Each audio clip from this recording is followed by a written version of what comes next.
ఇజ్రాయేలీయులు 430 సంవత్సరాల్లో ఐగుప్తు బానిస బ్రతుకుకు అక్కడ బానిసలుగా వాళ్ళు జీవిస్తూ ఉన్నప్పుడు, అనేకమైనటువంటి శ్రమలు పడుతున్నప్పుడు దేవాతి దేవుడు వారిని విడిపించాలని, వారిని ఆశీర్వాదకరమైనటువంటి స్థలానికి వారిని తీసుకెళ్లాలని దేవుడు ఒక నిర్ణయాన్ని తీసుకున్నాడు.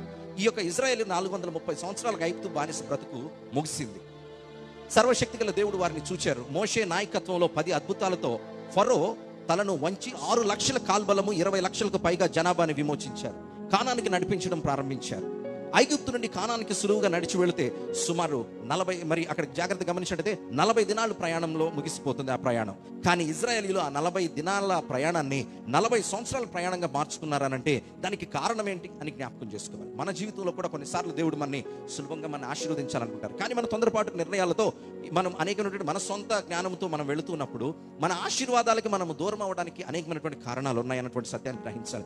ఎందుకు నా జీవితంలో అన్ని ఆలస్యం అవుతున్నాయి, నా జీవితంలో అన్ని ఓటమి అనుకున్నారు, అందరూ ఆశీర్వదించబడతారు, నా జీవితంలో ఇంటికి ఇటువంటి పరిస్థితులని ఆలోచిస్తూ ఉంటారు. దానికి కారణం ఏంటో తెలుసా? మనమే. దేవుడు తన బిడ్డలను ఎప్పుడు కూడా ఒక సులభమైనటువంటి రీతిలో, ఒక క్షేమకరమైనటువంటి మార్గంలో నడిపించాలనుకుంటాడు. ఆయన చిత్తానికి, ఆయన ఆలోచనలకి, ఆయన యొక్క ఆజ్ఞకి లోబడి మనం నడుచుకున్నట్లయితే మనము చేరవలసినటువంటి దీవెనకరమైనటువంటి ఆ స్థలానికి మనం చేరగలుగుతాం. మన జీవితంలో దీవెనలు పొందుకుంటాం. కానీ దేవునికి విరోధంగా నడుచుకున్నప్పుడు, దేవుని ఆజ్ఞలను వినకుండా చెవిన పెట్టి మన జ్ఞానంతో నడుచుకున్నప్పుడు అట్టి దీవెనలకు మనం దూరం అవుతాం. అలాగే ఈ ఇజ్రాయేలీయుల ప్రజలు కూడా ఆ బానిసత్వం నుంచి దేవుడు విడిపించిన తర్వాత దేవుడు ఏ ప్రాంతానికైతే వీళ్ళని తీసుకుని వెళ్ళాలని అనుకున్నాడో ఆ ప్రాంతానికి సరిగ్గా 40 రోజుల్లో చేరగలుగుతాం.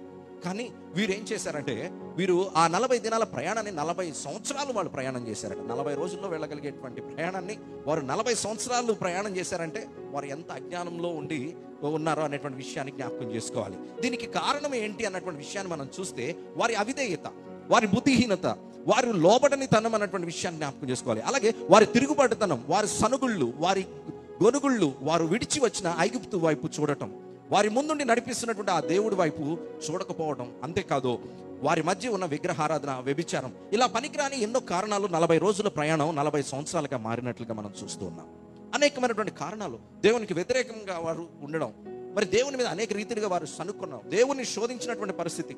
అరే, ఇంత గొప్ప దేవుడు మనం బానిసలుగా ఉన్నప్పుడు అటు శత్రువు నుంచి మనం విడిపించి ఒక నడి సముద్రాన్ని 2 పాయలుగా చీల్చి 6 నేల మీద మనం నడిపించి అద్దరికి చేర్చినటువంటి దేవుడు, ఇన్ని అద్భుతాలు చేసిన దేవుడు మమ్మల్ని నడిపిస్తున్నటువంటి ఈ మార్గంలో ఆయన మా యొక్క అవసరతలు తీర్చడా, మమ్మల్ని చేరవించాల్సినటువంటి ప్రతిదీ కూడా దేవునికి తెలుసు కదా అని దేవుని యొక్క శక్తిని వారు తెలుసుకోనలేక అవిశ్వాసంతో ఉండి, వారు ఆ దేవునికి అవిధేయతగా, బుద్ధిహీనత కలిగి, వారి లోబడితనంగా ఉండి, తిరుగుబాటుతనంతో సనుక్కుంటూ గొనుగులతో మరి వారు విడిచి వచ్చిన ఐగుప్తు వైపు వారు చూడడం